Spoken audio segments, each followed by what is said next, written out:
How you guys doing? My name is Lucas O'Connor. I play quarterback here at West Liberty University, and today I'm going to be teaching you guys how to throw a pass. So first off, you want to make sure that you have a proper grip. Everyone has a different grip. I prefer to keep my ring finger on the second lace and my pinky finger on the fourth.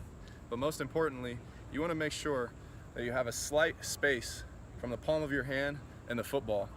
You want to make sure that space is there because when you cup the ball, it's a lot more difficult to put more pressure on the fingertips, which is what's going to help you throw a spiral. So after the grip, you want to make sure that you have a proper position of where the ball is going to be placed on your body. Usually there isn't really a general rule of thumb on where it should be, but I like to say anywhere above the chest line. So I keep it slightly above the chest line, right above my chin, right above my head, or right below my head, I'm sorry. So after you've had the ball properly positioned on your body, you want to make sure that your feet are in a proper position. Now, there is a general rule of thumb when you are sitting up in your stance. You want to make sure that your knees are slightly bent, not too much, so that you maintain whatever your normal height is. Second, when we're stepping, you want to make sure that you're taking no more than about a 6-inch step. Overstriding in football causes the elbow to drop and causes the ball to rise. So staying tall and only taking a 6-inch step is going to allow you to make sure that the nose of the football is going to go down. So once you're in your proper stance, the next step is the step, the actual step with your lead leg. Now, I've always been taught that you want to lead with your pinky toe facing at about 1 or 2 o'clock. And now what I mean by that is you want to imagine that you're stepping on a clock around your foot, and that your foot is facing towards the 2 o'clock hand or the 1 o'clock hand.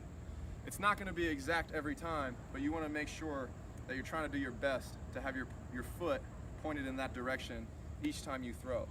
When you step at 2 and come through, your foot is going to change to facing forward after facing the 2 o'clock or the 1 o'clock mark right at your target. In this case, I'd be throwing straight ahead. So legs are most important when playing quarterback, but the second most important is going to be your upper body. Now we're going to go over what a proper throwing circle or circle motion would be like when you're throwing a football. Again, this is another concept where there's not really a specific general rule of thumb, but I like to say that you want to make the throwing circle as short and quick as possible. The longer it is, the longer it takes for the ball to get out.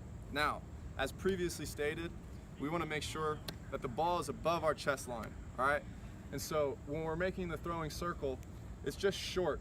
It's a short throwing circle. We want to separate, go. Separate, go. So now everyone's throwing circle is different. A lot of people are taught to rotate the ball back so that the nose of the ball is facing behind you. Supposedly, that's supposed to create more power in your throwing motion. However, a lot of people already naturally do that.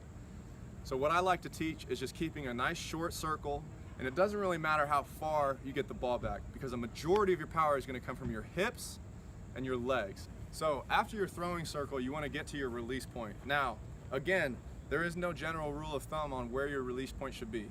All quarterbacks have different release points. I'm not a big fan of trying to teach one specific release point because everyone's throwing circle and throwing motion is different. However, what's most important is the follow through from the release. Let's say your elbow's down here and it's below your shoulder and you're more of a sidearm thrower. A lot of times what happens is it causes your arm to come across your body. That's not going to allow the ball to go straight. You're going to stay inaccurate when your arm is doing that. So, general rule is you want to make sure that you're following through to the opposite pocket. Okay? So when you come through, you want to make sure you're following through to the opposite pocket and coming straight down from your body in order to make sure that the pass is accurate. In addition to the follow through, you want to make sure that your index finger is the last finger that releases from the ball. That's really going to be your spiral finger, okay?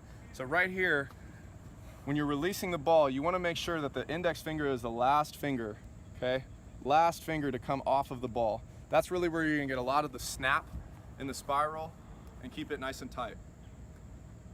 So now that we've discussed the basic throwing mechanics for a quarterback when he's passing the ball, I'm going to go ahead and show what it'll look like in full motion.